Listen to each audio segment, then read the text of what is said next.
Om Sadashiva Samarambam Shankaracharya Madhyamam Asmadacharya Paryantam Vande Guru Paramparam Ishvaro Guratmeti Murti Veda Vibhagine Vyomabda Vyapta Dehaya Dakshinamurtaye Namaha Sava Vedanta Siddhanta Gocharam Tamagocharam Govindam Paramanandam Satguru Pranatoshmaham Om Shanti Shanti Shanti Om Om Namaste. We have seen the verse 25th. Lord Krishna saying that one should withdraw the mind gradually using the intellect. So it's very strange. The intellect has to withdraw itself from the world of the object. So one thinks like, oh, I mean, if I'm using the intellect to do that, I must have another instrument which has power over the intellect. So when we put into the perspective of the sense organs, it's easy to see that the intellect is there commanding the sense organ. It has a certain choice or free will over the sense organ. But when we say now we came down to the intellect itself, and who is going to do this job? It's the intellect itself. It's self-reflective. That it's self-aware, self-conscious. So it just has to do by itself. Now has to do this job with the use of the intellect. The intellect gradually must withdraw itself from the anathema. So once it is taken back from anathema to the atma, the intellect must keep the intellect abiding in this atma and nowhere else, no? And should not think, engage thoughts on any other thing, okay? So it's a very interesting verse, very important, according to Swamiji. It shows the power of free will, and it emphasizes the fact that the only instrument at our disposal is the intellect itself. It has to work to purify itself, to become more contemplative, more discriminative, and so that it can work to find out its true nature. But it's all done by the intellect. There is no other instrument. There is no any esoteric kind of instrument. It's the intellect. Knowledge takes place in intellect, and self-knowledge is knowledge. It's not an experience, although most people, even in Vedanta circles, they still have more value for experiences. No? They believe, no, there must be something other than the knowledge I'm getting here. Why? Because the knowledge was not properly assimilated and internalized. And then only then we can understand the value of knowledge. But unless we get this value of self-knowledge, we are not going to give much credit to that, and we're going to keep looking around for in the field, in the realm of experiences, as if there is such a thing as an experience that becomes permanent, a satisfying, beautiful, wonderful experience that becomes permanent.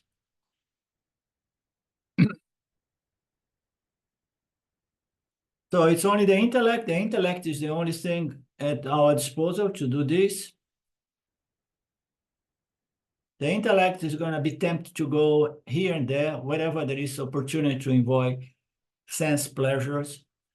But the instruction is just bring it back to the Atma, bring it back to its very source. Don't go out there. You are mature enough, you know that the reason true happiness and peace and satisfaction out there. Anything that has a beginning and a coming and going, its arrival and departure is going to give us trouble. It's anathema and so on. And then he further explains that the fact that you need to take the intellect from the world of objects of experience and bring it to the Atma. what the heck is the Atma? The Atma is not an object of knowledge. So how I'm going to bring it? You bring to the scriptural knowledge that reveals the true nature of the intellect as limitless consciousness. You just keep doing this, keeping doing this. And since consciousness is the only reality, meaning to say there is only consciousness, meaning to say it is the ground, it's adsthanan, it is the substratum of all these apparent realities, you know, and then there is no question of traveling anywhere. So how are we going to be abiding the self?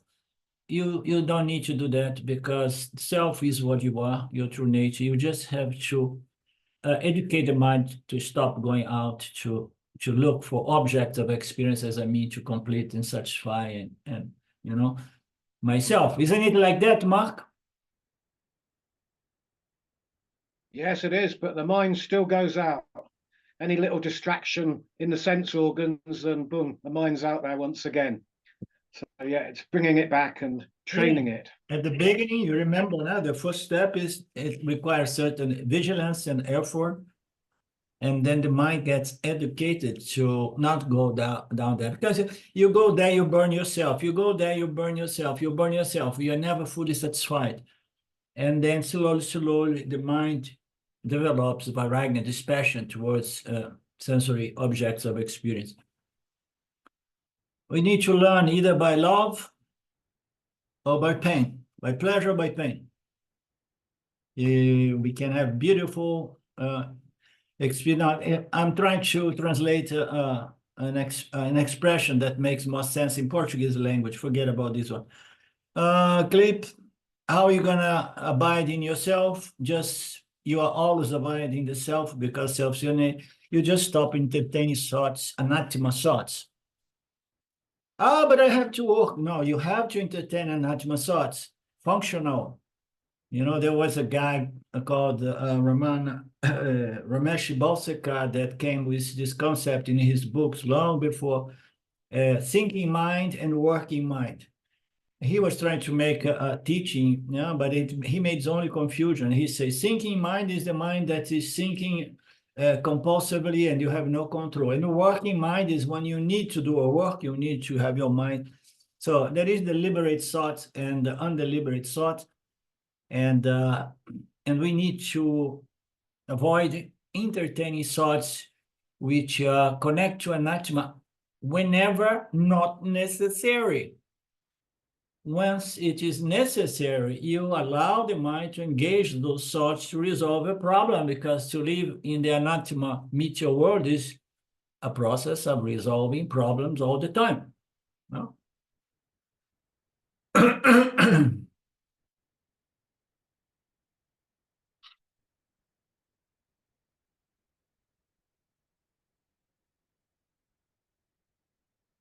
Okay, so all these teachings are very beautiful, and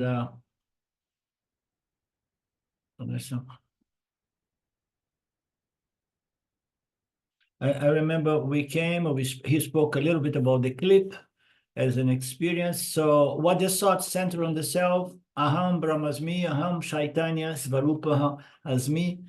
So if you want to entertain a thought, you entertain this one. And then once this thought, aham brahmasmi, is properly consolidated, it sits, it rests in the subconscious mind on the causal body at the background, and then it comes to surface anytime there is some need for remembering my true nature, because there is some trouble here, you know, I can control the mithya nature of anything. So we need to entertain this thought whenever possibly doing my sadhana, our sadhanas, until it becomes properly established in the causal body, causal mind. And then I'm good to go. So the body mind is absolutely indispensable for transaction. Without this medium, I won't be able to take advantage of the world, this duality, which is a kind of school. Therefore, I have to accept this apparent duality and make use of this instrument of knowledge And then this instrument of knowledge that is born from the fundamental cosmic ignorance, aham Brahma, aham body mind as me, has to understand aham Brahmasmi and internalize this understanding, yeah? So that it has no problem with the body-mind sense complex. There is no problem with the world of duality or whatever realm. And it's just, it's the constant background remembrance that everything is happening within me as a superimposition on myself, the only reality.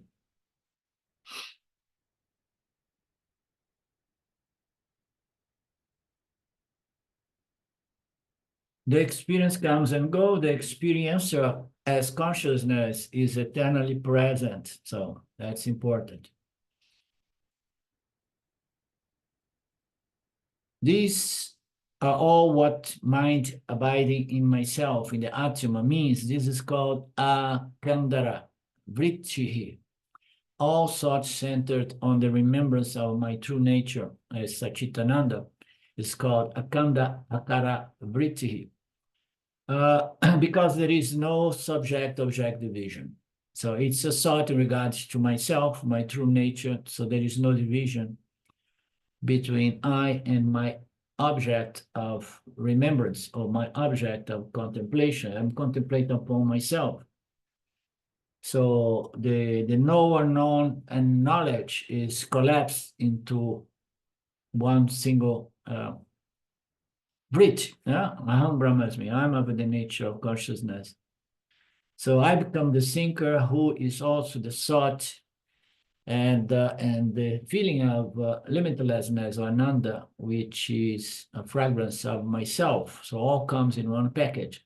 Therefore, entertaining the thoughts centered on my very nature. So we can only do that by bring the mind from the world into the scriptural knowledge that reveals one's true nature. So what else can I do? Do not stop those thoughts. In that very verse, he says, once you get that, do not entertain other thoughts, Mark. So once you get that, in your meditation, so just do not allow, and then you start going into dhyana itself, and then later on this dhyana becomes effortless, and then you have this natural dhyana that is referred to the third step, which is samadhi, for effortless remembrance of my true nature as free and independent from anything experienced by this body-mind sense complex. So stay there, do not disturb, do not entertain anathema thoughts unless it's necessary. But during your meditation, during your nididhyasana, you do not need to entertain other thoughts. If it's too difficult at the beginning, then you have to put up a fight. It's the first stage. So you just keeps bringing it back, keeps bringing it back, and then once it's like a wild horse, and then you just train that or conquer that, and then make sure stay vigilant, because it's so easy, as Mark said, to get distracted again. Do not distract yourself by entertaining these other thoughts. Do not think of anything else. The verse says anything else means anything which is not the self, the Atma.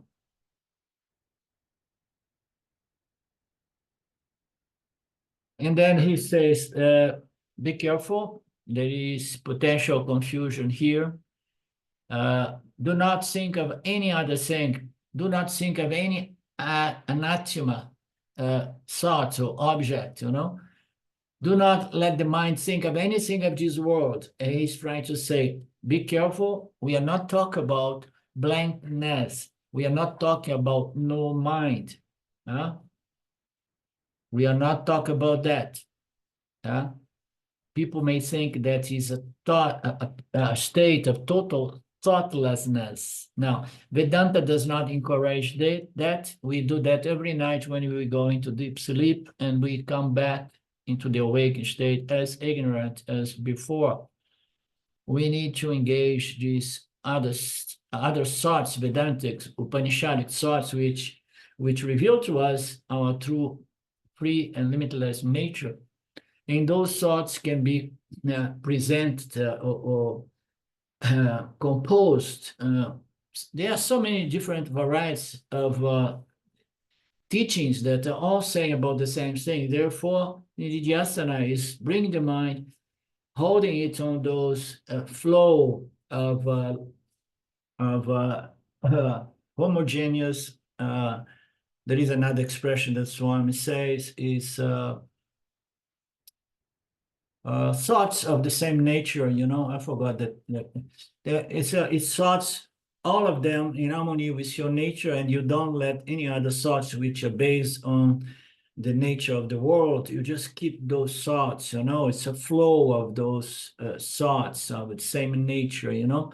So it's not about not to think, but think in terms of your true nature, because if you think of your true nature immediately, you have a feeling of pleasure, or a different kind of pleasure, of satisfaction and peace, which is inherent to your Ananda nature, Sat-Chit Ananda.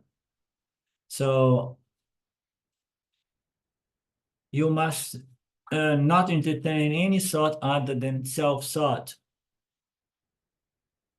This is meditation for us, think in terms of the Vedantic thoughts.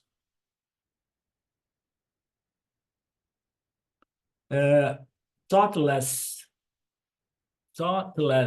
in Sanskrit is called anta samadhi, jada samadhi, anyanda samadhi, ignorance, which means something very close to deep sleep.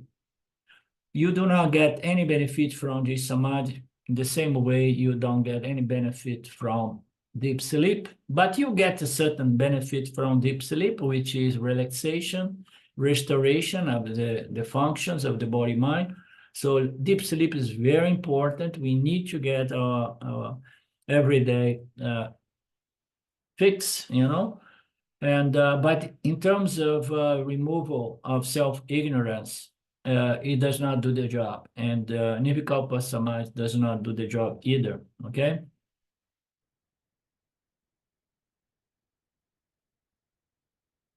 And he says, so just keep meditating. And then one of his favorite jokes in regards to the chapter 6 on meditation, Upasana, is saying, even if you don't get any benefit from this sadhana, okay, bring the mind to hold the mind around those breaths, those thoughts, in relation to your Ananda nature, your Satchitananda nature.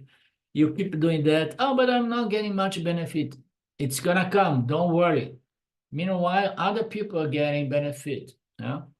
So you guys know the joke. And why? Because you are not disturbing other people. Meanwhile, at least you are quiet.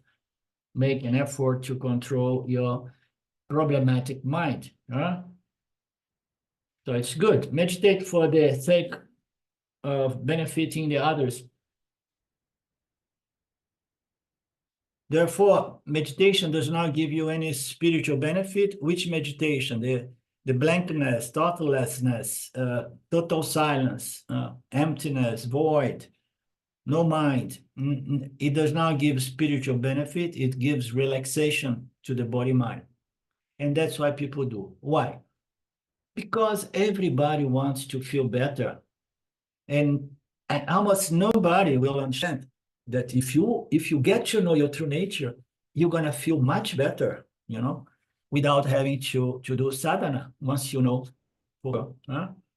with confidence. So people do not value, and they value this kind of meditations to get temporary release or relief. And but if you keep doing that, you're gonna find the benefit. It comes through knowledge, not through emptiness or no mind.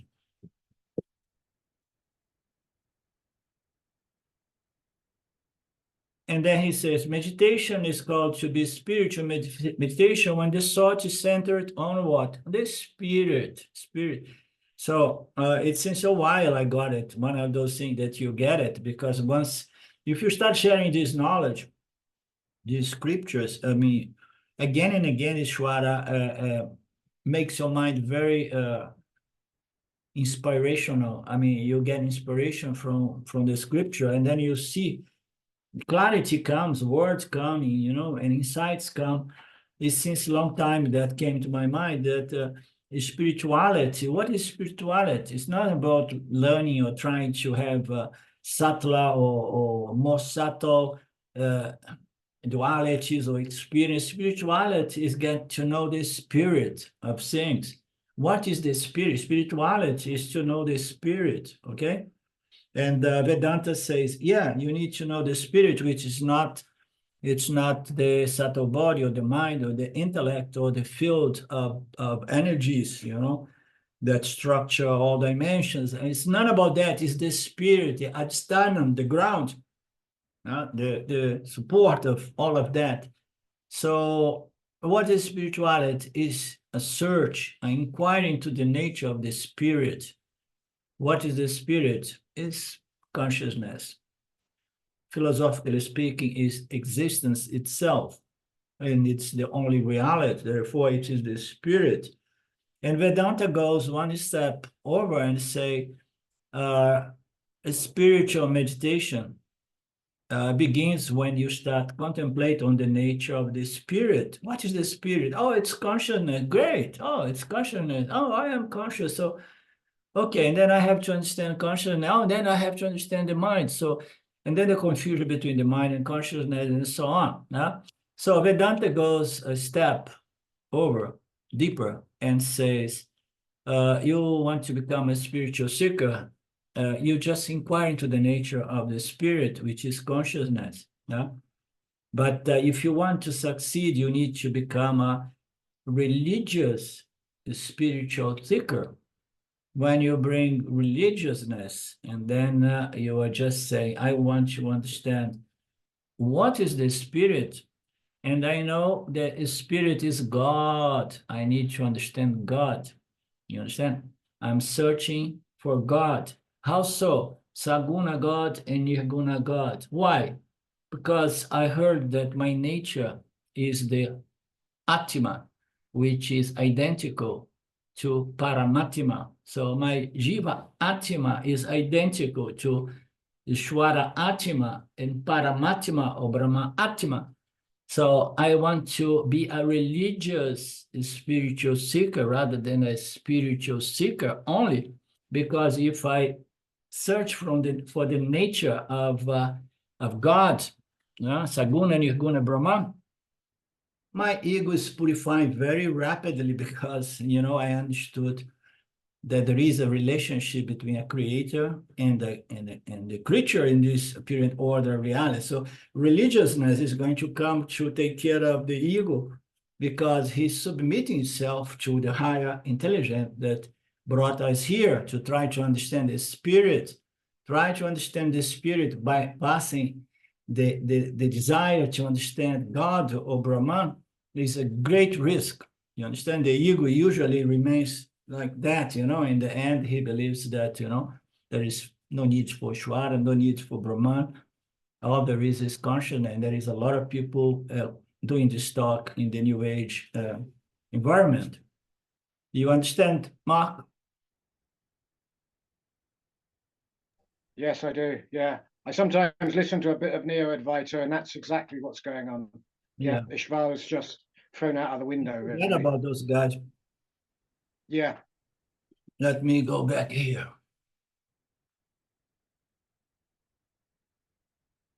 Well, people keep going back there because they always find that maybe there is a shortcut and there is a way to get enlightened without having to deal with God, you know. There is no way. There's no way fundamentally. People may have had an insight or an experience here and there, and they say, oh, yes, and then they talk big. But when I don't hear from these guys for a decade maybe or 5 years. One of them used to be very famous, and then lately came a lot of scandals about sexual abuse as well. They come from that direct path. So what happens is that these people, they talk big, but without understanding and being a devotee of Shwara, Saguna Shwara first, it's very difficult to enjoy the fruits of self-knowledge, you understand? The body mind needs to purify, and purification comes through karma, dharma, yoga.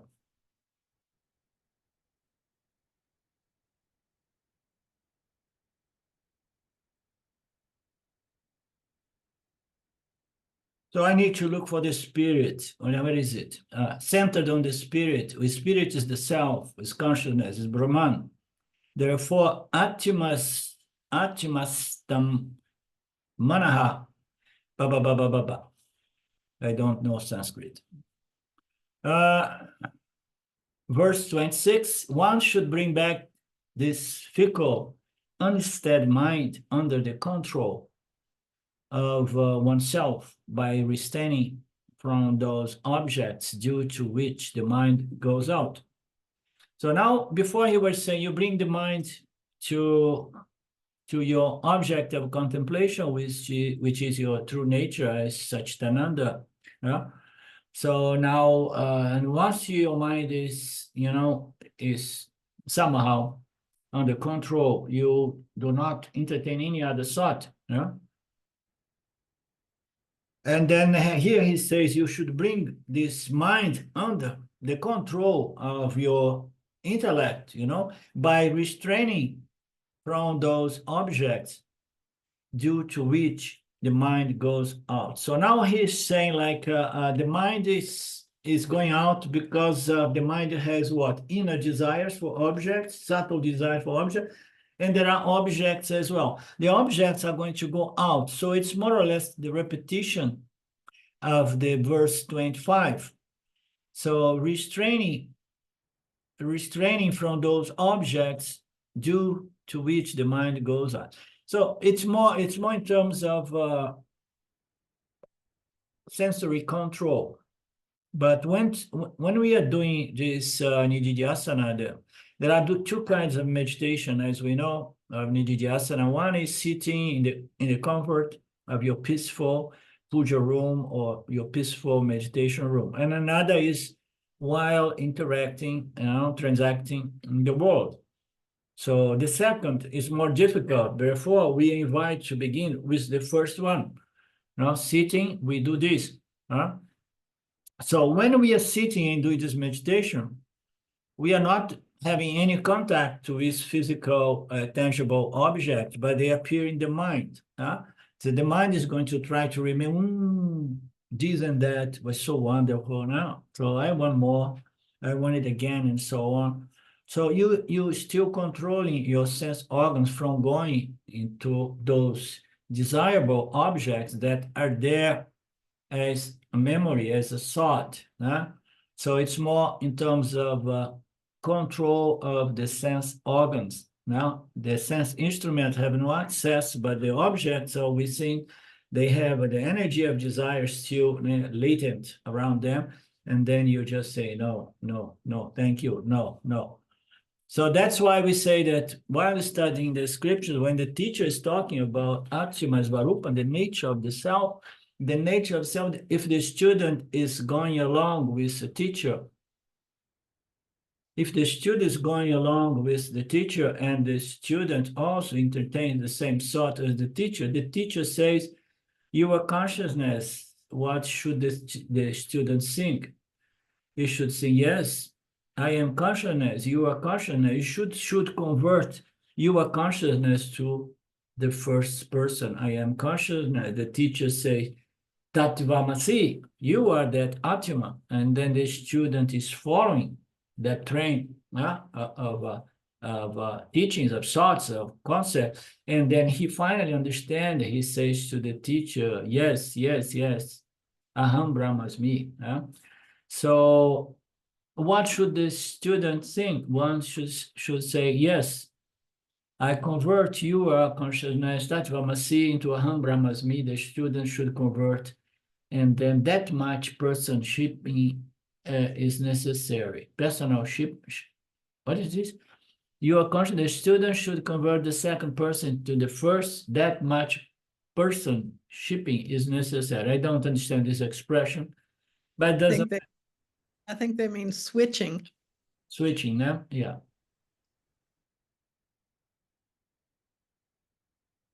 That's the difference between indirect knowledge and direct knowledge. Indirect knowledge, oh yes, consciousness, Brahman, yes, yes. Oh, and you were the Brahman. Oh, that sounds good. Oh, I would love to. No? And then the direct is, of course, everything is Brahman, so why I should exclude myself from Brahman nature? Huh?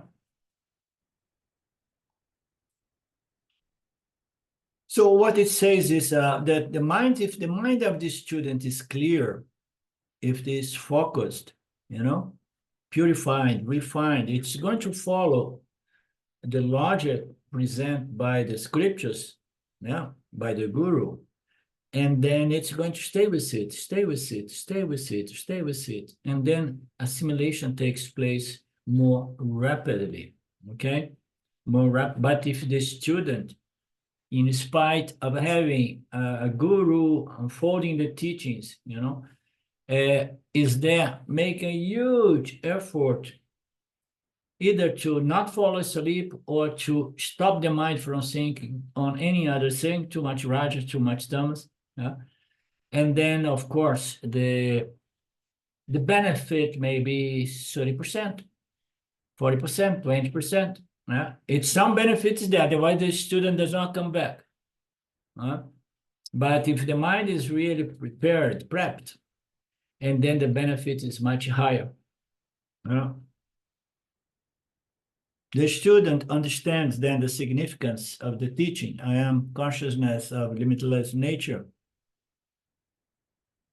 I am ever free. And if the student follows that flow of thoughts, concepts in regards to one's true nature, the remembrance is going to be there during one's Shravanam. So he's meditating. Before he was listening, reading the scripture, listening, reading the scripture, seeing the videos, listening. And then after some time, as I often say, the teachings became alive in one's mind. Once the teaching is alive, and then we are good to go into nididhyasana or upasana, if it is about the saguna nature of Brahman. So, and then the teaching is alive in my mind, and then I can do my meditation. As we have to remember, meditation in Vedanta is impossible without Shravana. During Shravana, I get the knowledge. The knowledge needs to be retained in my mind, needs to be alive in my mind, and then I go to my meditation, and I just invoke the teachings are there, and then I stay in that mode, in that flow. Yeah?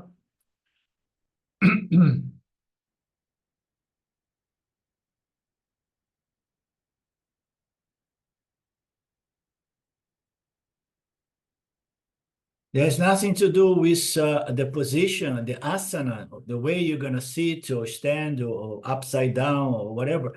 It has nothing to do with the body posture. The body may be straight or curved or eyes closed, eyes open. All of these are supportive factors, okay? They are not absolute, how you say, necessary, but they may be helpful. They are not fundamental. What makes the meditation is what? Is to be able to have a purified, refined mind, intellect, holding to those teachings during my dhyana. The teachings is what I get in Shravanam.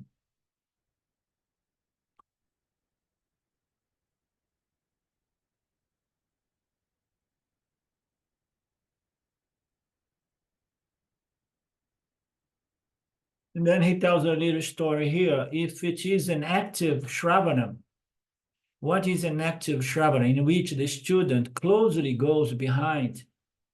And that is why one of the great acharyas, a direct disciple of Shankaracharya, says, even if one does not separately sit in meditation, repeated Shravana, repeated listening to the teachings itself is a form of meditation. So I often say that the line between Shravana, Manana, and Nididhyasana is very subtle. You understand? I mean, when you are listening, if you are really paying attention, you are reflecting upon as you listen. So you are doing some manana as well. And to the extent that you understand it, and then you start assimilating. So that is not really, the only difference is when you listen to the teachings, your main focus is to listen. When you're gonna recall the teachings, study the teachings home, and then you want to reflect upon those teachings to see if there are any doubts left. And when you do Nididhyasana, you have cleared the doubts, and then you are just applying, remembering the teachings, because they are alive in your mind. But you can even do that while transacting the world, because you have the teachings so alive in your mind, it remains in the background. You can go about your day, and yet the teachings are there. There is a certain degree of Nididhyasana even while you are interacting or transacting. Listening again and again is as well a form of meditation. This is very important as well. We don't want to necessarily avoid our own personal effort to do this meditation. I tell my group in Brazil, it's wonderful to have these 4 hours in the weekend of classes, but you have to make an effort of being, your own guru, in the sense that you do the study yourself. You understand? Not a sadhguru in the sense, oh, intuitively I'm gonna get the knowledge from within. No, it's scriptural knowledge there. I get my notes, I get the scripture, I listen to the teachings again on my own, and this is a form of a Shravana, but it's also a form of Nididhyasana or Upasana, howsoever the top. We should not have this thinking that meditation should be asana. We should not think they are all incidental. Incidental is what I was trying to remember before. All those things, they are incidental.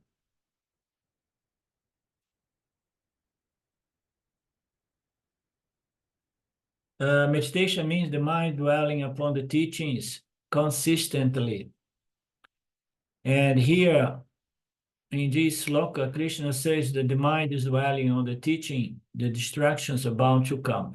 Yeah, it says that distraction, okay, this verse, there is a small variation, is just stay there, do not entertain other thoughts, but know that distractions are going to come.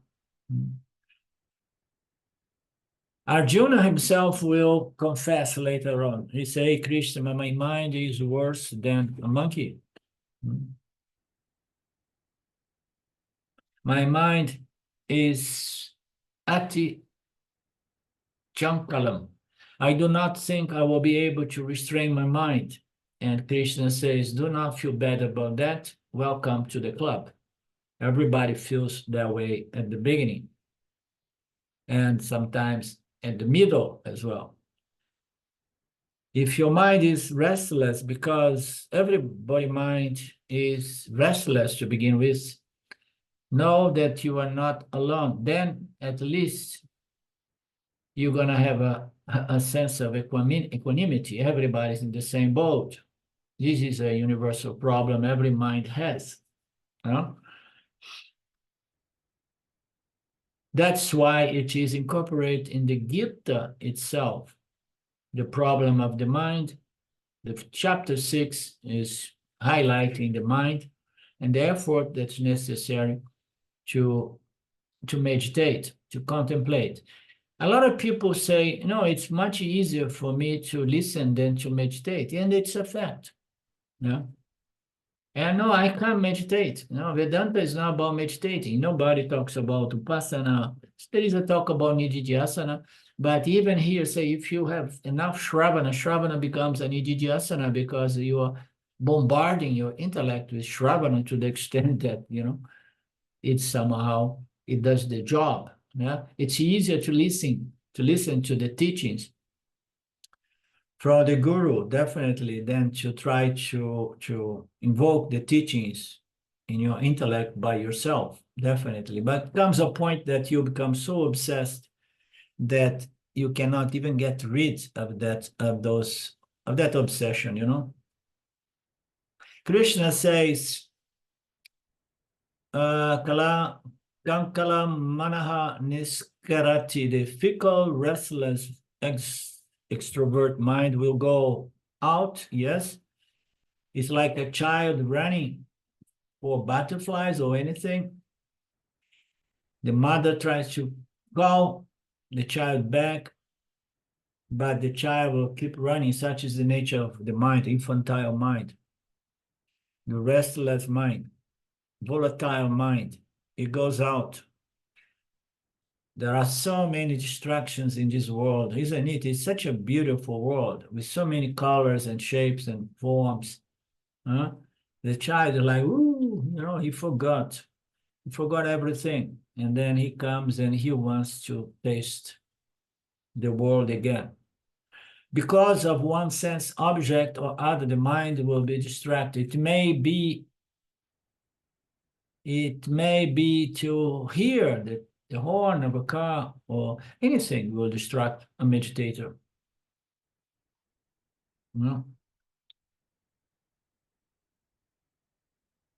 From that, you will think of the new car. I mean, one thought brings another thought. You try to meditate, and then you have a sensory perception, and then that gives rise to a thought, and then that thought connects with each other thought. When you see you on the other side of the planet, remember of something that happened a decade ago. Don't worry. Be okay, Krishna says. It's all natural. Do not feel guilt, because the moment we project another layer of problem, which is, oh, I'm not good enough, and then the situation becomes more complex. All of that is natural. And it's unbelievable that persistence has such a power. Because as I have shared with you guys several times by now, so I was never really highly qualified for Vedanta. And in fact, when I got to Vedanta after decades of effort trying to meditate, even without understanding that I should have an object of meditation around the nature of God, although intuitively I was trying to find my oneness with God. But meditation was more a way to try to quiet my mind and feel good and feel blissful and so on. And meditation was impossible unless I would put up an enormous amount of effort, after which the mind would go wild again. I would feel utterly frustrated again and again and again, say, stop, enough. It will never work. And then when you least expect, there is some buildup of punya, and then when you see your mind becomes meditative, contemplative. I was so surprised when this thing happened to me.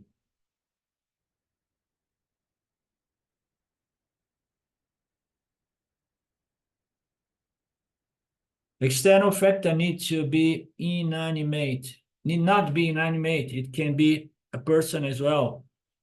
Suddenly you remember the person, the wife, the children, any object. Your dog, one's life situation, circumstance, one's duty. An object is an object. Can be even conceptual object. There is the famous story of in the Bhagavata, Jata gets distracted by a deer. So he has so much determination that he gave up his kingdom. The entire family he gave up, and one deer became very dear. So he said that this this entity. He was loved by family members and so on. And he got fascinated with the deer, and the deer became very dear to him. And then he was born as a deer. If we meditate on something, that is going to have an impact on our mind, and mind somehow brings about our physical reality or experience of the physical world. It comes from the most subtle to the subtle mind, and then that manifests collectively this vyavaharika, this change in vyavaharika. So be careful with what we think. Think of the Atma, and that thought is going to take you to Atma, which is your very nature. Anything else is going to be anathema, and it's going to take you there if you persist, you know. If you think of going to a certain locker, chances are that you're gonna be able to go to 5th, 6th, 7th, even to Brahma Loka, if that is your burning desire. But as we know, even Brahmaji is limited. Okay, it's within the realm of Maya. It can be anything. When the mind is distracted, what should we do? Withdraw the mind from those objects by telling yourself that nothing belongs to me for me to get obsessed with them. So the mind gets very concerned about the aging body and illness and this and that. You know, this body does not belong to me, not even the body. I did not buy it. And I did not make it either, you know. Somehow it was given to me, and I have an objective view of this body. I know that I'm something other than the body. So whatever does not really belong to me, I should never be hooked, attached, you know, because attachment is the source of suffering. This attachment comes as an obsession for things, that we surround ourselves with things, people, situations, circumstances. To get a sense of security and stability, we get hooked, we get attached. And it's going to give a sense of mine, ownership, mine, my things, my association, my people, my family. So it comes with a sense of mine, ownership. So never own anything. The teachings about Saguna Ishwara, Saguna Brahman, he provides us with everything in this Mithya apparent order of reality. And none of this belongs to us, beginning with our very physical body. None of this belongs to us. No? Oh, but I bought my car, it does not belong to you either. Okay, it all belongs to the field of objects, belongs to Saguna Maya, Saguna Ishwara, who projects all these configurations, and everything will go. Everything goes down, goes south, as James used to say, goes south, and then it's going to be crashed and destroyed. So nothing belongs to you, all belongs to Maya. Even things that have certain purpose, worldly, practical purpose, utilities. So have your house, have your car, but never feel that it's mine. Understand that you are just leasing it for some time. It does not mean that we should give up ownership, sense of property. Now there is so much talk, you know, in this modern world that we should not own anything. We'll be happy by not having anything. No, that is different. So the right for ownership of properties is a very important human right, which has to be respected. But there is a difference between, you know, I own my house, I paid full, yeah.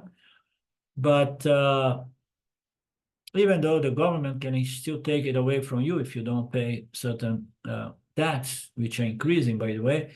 But deep inside, you know, I'm going to leave this this world without taking my house with me. You know, it's all living, it's all left behind. I played a joke with my father the other day, and my father got obsessed with his pension, his money, the way he spent, and gives him a sense of power. He's 95, as you know. And then he became stingy with my brother. My brother provided him everything, but he does not even want to pay this and that. And then there is this little game happening there. And then I told my father, don't worry, okay? We're gonna get all the money from your saving account. When you die, we're gonna get that cash in money because you like cash. We're gonna put all in your coffin, okay? We're gonna bear with all your money. We are not going to touch any. You're gonna take all of that with you. He kept looking at me with some big eyes, open eyes, like, no, I'm gonna do it. I'm gonna put the money there with you. Okay, don't worry.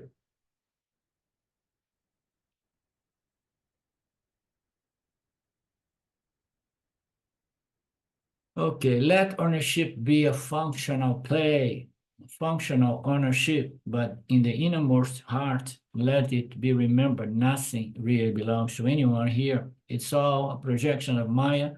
At the most we say, it belongs to the Lord. Everything is a temporary gift from the Lord. Lord has blessed us with certain things for using those things so that I can grow. Yeah? I have the possibility to grow and become wise. I should not get stuck with these things because life is not about accumulating things. I should not fall in love with these things. I should not fall in love with particular philosophies and remain there. I should not go to the university and never come out because I love the university. You know, the university is just a means by which you get knowledge to go back and contributing to society.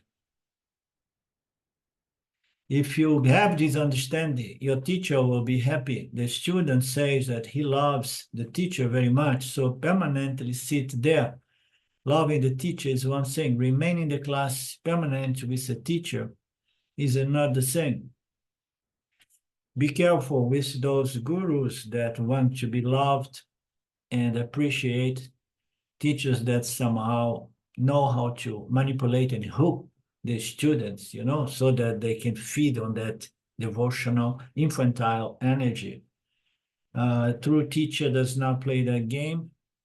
No? The true teacher does more or less like Shemaiah was said to say, you know, so just do your job, get this knowledge, assimilate it, and make room for the next person. You know? Love the teacher, no problem. You know? Admire, respect the teacher, very important. Later on, I'm putting a little bit now some of my students because there is no sense of respect and gratitude, even the proper attitude to address the teacher here in Brazil, you know. So what to say about devotion to the teacher? Forget it. They have difficulty to even get devotion to Ishwara. So how can one expect devotion to the teacher? But if that is possible, know that be devoted to the teacher, the scriptures, knowing that you're devoted to Ishwara, but don't get attached to scripture, teacher, and not even to Saguna Ishwara. Get attached to Nirguna Ishwara means to say, you know, you just realize you abide in your true nature as Nirguna Atma. That's what the teacher wants, no attachment. No attachment involved. I love when Swami Shemaiah used to say, what do you think you are dealing with here? You are not relating to anyone here. I'm not a person, I'm an institution. The Vedanta teacher must be an institution. In which sense? The teacher does not have any teaching of its own, although yeah, every teacher is going to get different moments or source of inspiration coming from the Lord that somehow is going to present the teachings, you know, in a more his own unique way, you know. But the teacher, the true teacher knows that the teaching belongs to Ishvara, to Brahman. The teacher is not only the teaching and does not allow any student to become hooked or attached to the teacher. Any attachment is a distraction. Distraction becomes an obstacle. Therefore, you can tell, oh Lord, everything belongs to you, even the scriptures. No? Oh Lord, everything is yours. It should not be merely verbally stated, it should really touch the innermost core of our being, this understanding. Everything belongs to God. Oh, no, but I want to be enlightened, but I don't want to get into this business of God.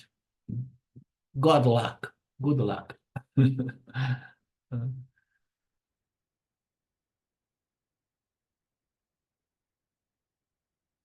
So, which should include my own physical body. Don't get attached to your body. Don't get attached to your children, your wife, your husband. Do not want to own anything. Don't get attached to your mind. Do not say, I own my mind. Mind is just an instrument that was given by the Lord to us, all of us. I am my mind. This ignorance. Oh, I am a brilliant, great mind. It's ignorance. The mind needs to be purified, needs to become somehow brilliant, shining with consciousness, more sattva guna, to fully understand these teachings that transforms the Jivatma, but never believe that I am a brilliant mind and this and that, because this is arrogance. Oh, I am the wise. I am avatar. I must be respected. I must be admired. Do not own anything. Then what should you do? Just keep the mind, keep the intellect, remembering its true nature as the only reality, the Atma, the self. Bring the mind to the field of the self, Atma. Bring the mind to Satya, Satya, the realm of the self, Satya, in which all Namarupas are seen as mere superimpositions, or such as a mirage. That takes us to the verse 27. Supreme Ananda comes to this yogi, this Upasana yogi, this Nididhyasana yogi. Supreme Ananda comes to these people. They are free from impurities. It takes time, but the process of purification is a must. They did so much Shravana and Manan in Nidhyasana after having done Dharma. In the process, the mind purified, developed one-pointedness, clarity, purity. Those agitations, mental agitations have subsided. Mental agitations have subsided. It's difficult to understand where they go. They don't go anywhere. They just disappear. The problematic mind disappears to give place to a wise mind, a clear mind, non-problematic mind. The agitations have subsided for these yogis, whose mind is tranquil. And then it says in the end, whose mind is totally tranquil and who has become Brahman. So how the mind becomes Brahman? By understanding its true nature as Brahman. My nature is conscious existence of limitless nature. I understood that. And then what kind of mind is this? Is a mind who understood that the mind fundamentally, like any and everything else in this cosmos, everything is Brahman. So, but the thing is, the mind is the only entity that can have knowledge, good knowledge about bad knowledge. Most is bad knowledge. So the mind who gets this knowledge in respect to its true nature is a mind that knows in reality, knowledge takes place only in the mind. And the mind, like any other thing, is consciousness of limitless nature. The mind is not just the mind, the jiva is not the jiva, everything is the Atma. Everything is the self, everything is Satchitananda Brahman. And then it says, as if the mind has become Brahman. No, the mind was before Brahman, is Brahman, will ever be Brahman, but the mind got it. And then there is no sense of separation, the mind and Brahman. You understand? But the mind did not become Brahman. It understood its true nature as consciousness. The mind is just a superimposition, projection upon that which is my true nature, which is consciousness. There is no question of becoming Brahman. Brahman is our intrinsic, true, limitless nature. When we think in those terms, we have a sense of peace and tranquility because we have harmonized with our Ananda nature. Ananda is peace, tranquility. And this comes with the result of practice, which begins with karma, dharma, dhyana, meditation. And then we get to the palan, the fruits of meditation that Krishna mentions in this verse of the famous chapter 6. The benefit of this meditation is the highest peace. Oh, I love when he put it in simple terms, peace, tranquility, unconcerned mind. The benefit of this meditation, the palan, the fruits, is the highest peace that comes to that yogi.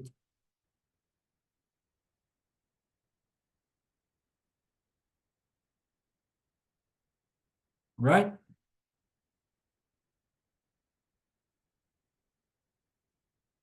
Uttam Sukham means the greatest peace, the peace that passed all understanding. A peace which is not determined by external conditions or circumstance. Its peace is not coming from outside conditions. If it's not coming from the setup, yeah, my field, my environment is not coming from anything from outside my environment. It must come from my what? From my very mind, to the extent that I understood the mind is of limitless nature, because the mind is consciousness. Therefore, I said to see the peace that passes all understanding. It is not related to any circumstance or condition. What kind of peace is that? Any other peace I have to enjoy fades, is conditional because objects are changing, they appearing and disappearing. Parabadas or life circumstances are changing from moment to moment. Conditional peace is better than suffering, but it never satisfies. It comes a point in the maturity of an individual that he is fed up with conditional, temporary peace. We want a definitive solution for the human problem. Anything which is conditional is not real, as we know. Reality is that which is always ever present without modifying. There is no question of any set of conditions to have reality. Reality is beyond any set of conditions. It is reality, it's Sat, it's existence.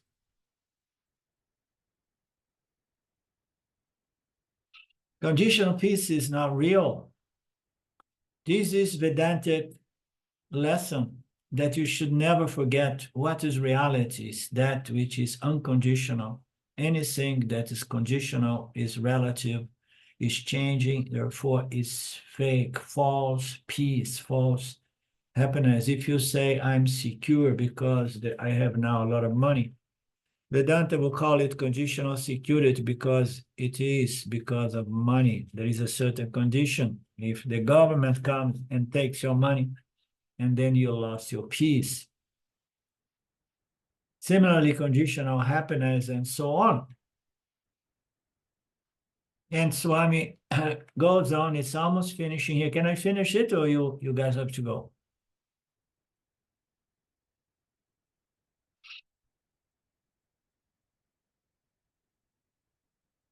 Similarly, conditional happiness, conditional fulfillment, the benefit of Vedantic meditation or the Vedantic process of assimilation of self-knowledge, meditation is just a way to accelerate this assimilation, internalization of this self-knowledge. The benefit of this entire process is what? Shanti, unconditional Shanti. Oh, the body is going to die. Shanti, peace. It has served its purpose. Why, if somebody asks, Yanni's answer will be, because that's my very nature. Why you're feeling so peaceful? Why your mind is unconcerned? Because peace is my very nature. It's like the fire. Why the fire is hot? Because heat is the very nature of fire. If you ask why the water hot, oh, it's because it was heated up by fire, not because the water has heat as its intrinsic nature.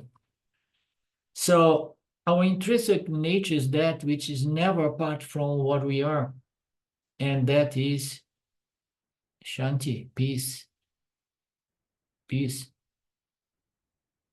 Ananda. Any other objects may give us a sense of peace, but it's going to be conditional. The only unconditional peace is inherent to the understanding and assimilation, internalization of this knowledge. I am of the nature of Satchitananda Brahman. This is the permanent peace. Unconditionally, I'm peaceful. I'm rich. I'm no longer poor. I'm peacefully rich because all other richness was giving me a fake peace.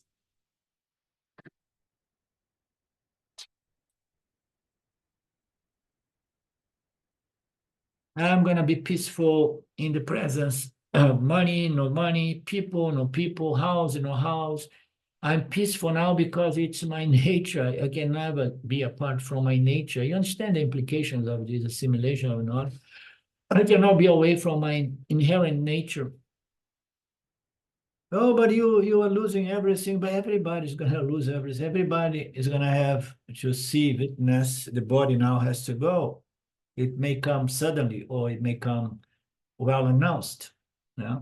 And you have to keep your peace because the peace is your very nature. It should not depend on the condition, much less on the condition of the physical body. That's the only way to go about freeing oneself from the problems of samsara. You don't care about the body, the face as a young, older, with hair, without hair, white hair. This is the palan of this process, this Vedantic process, that it is accelerated by doing upasana and nididhyasana. The details of which we'll see in the next class. Hari Om. And thank you for staying a little longer. Om Purnamada Purnamidam Purnamudachyate Purnasya Purnamadaya Purnameva Vashishyate. Om Shanti Shanti Shanti Om. Namaste. We meet again Monday on Mandukya. Thank you so much. You're welcome, Philip. Thank you. Thank you very much. Great, many thanks, Ananda.